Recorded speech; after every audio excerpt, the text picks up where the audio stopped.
Ketegangan Amerika Serikat dan Korea Utara meningkat. Kim Jong-un minta militernya bersiap perang melawan Amerika Serikat. Joe Biden jantungan.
Ketegangan terbaru di semenanjung Korea memicu pemimpin Korea Utara atau KORUT meminta pasukan bersenjatanya bersiap menghadapi perang melawan Amerika Serikat.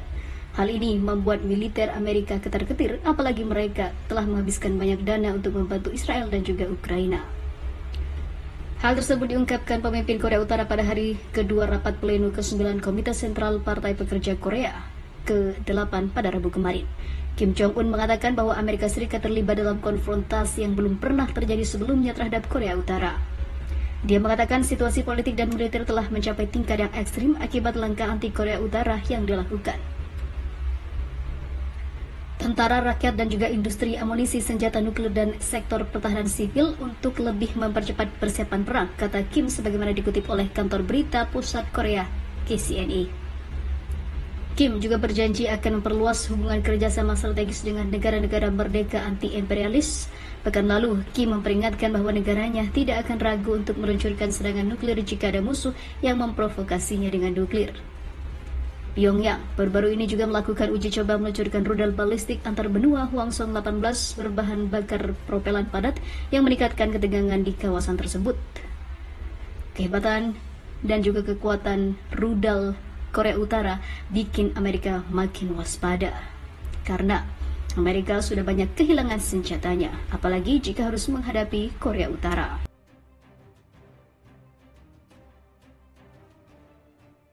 Negeri Paman Sam ketar-ketir setelah militer Korea Utara telah berhasil menciptakan rudal antara benua untuk menghancurkan Amerika Serikat hanya dalam sekali serang.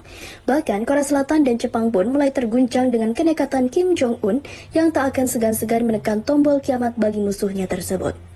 Seluruh wilayah Amerika Serikat sekarang berada dalam jangkauan rudal balistik antar benua Korea Utara. Demikian penilaian Kementerian Pertahanan Jepang setelah Pyongyang menguji tembakan ICBM pada hari Senin 18 Desember 2023. Rudal balistik kelas ICBM yang diluncurkan kali ini, jika dihitung berdasarkan lintasannya tergantung pada berat hulu ledak dan dapat memiliki jangkauan terbang lebih dari 15.000 km.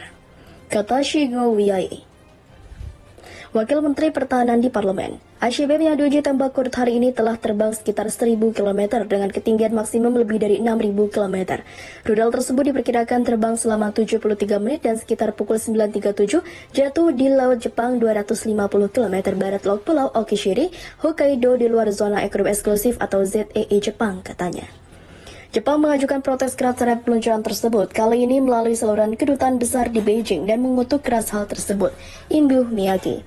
Di Seoul, kantor wakil presiden Korsel mengecam keras apa yang disebut sebagai peluncuran ICBM KORUT berbahan bakar padat. Presiden Korsel, Yook Sung-yul, memberitakan respon bersama Amerika Serikat dan Jepang dengan menggunakan sistem berbagai informasi rudal real-time. Gedung Putih juga mengecam manuver ICBM KORUT. Penasihat Keamanan Nasional Amerika Jack Sullivan berbicara melalui telepon dengan rekan-rekannya dari Korea Selatan dan juga Jepang menyusul apa yang disebut Washington sebagai rudal balistik antar benua. Korea Utara terakhir kali meluncurkan ICBM pada bulan Juli ketika mereka menembakkan rudal berbahan bakar padat Hwasong 18 yang baru. Bukan hanya isapan jempol, konfrontasi Rusia pada NATO sangat mungkin terjadi melihat gerakan Barat yang makin memprovokasi dengan serangan balasan dan pengiriman senjata perang yang sengaja diperpanjang. Barat telah membuat Rusia geram untuk memberikan pelajaran pada Barat yang telah memprovokasi dan memulai aksi perang ini, maka NATO harus membayar segalanya. Konfrontasi militer di Ukraina telah mencapai titik yang dapat dengan mudah berubah menjadi konflik besar antara Rusia dan juga NATO. Hal itu diungkapkan Wakil Utusan Moskwa untuk PBB Dmitry Polyansky.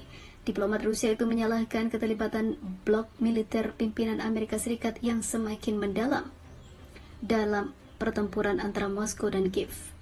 Kami telah berulang kali memperingatkan bahwa situasinya cukup berbahaya dan ada risiko besar terjadinya bentrokan langsung antara Rusia dan NATO, kata Polyansky saat menjawab pertanyaan di X sebelumnya Twitter. Seperti dikutip dari RT pada Minggu, ia mengatakan aliansi pimpinan Amerika Serikat telah mendukung pasukan Ukraina dengan segala cara kecuali penempatan pasukan langsung. Rusia punya hak berperang dengan setiap negara NATO. Moskow melihat banyak indikasi bahwa ada beberapa instruktur tentara bayaran di Ukraina, kata wakil utusan Rusia tersebut. Dia juga menyebutkan beberapa pesan aneh tentang kematian perwira dan jenderal NATO. Hal ini menimbulkan kecurigaan besar, katanya. Kita tidak dapat mengesampingkan bahwa mereka, spesialis NATO, berpartisipasi dalam tindakan tertentu di Ukraina, tambah Polyansky.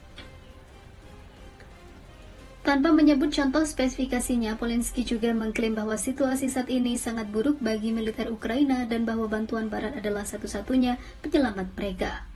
Banyak orang di Amerika Serikat dan negara lain mulai memahami bahwa rezim Kiev sedang kalah, tambahnya. Apapun bisa terjadi, tidak ada yang bisa dikesampingkan di tengah kebuntuan proksi yang intens antara NATO dan Rusia.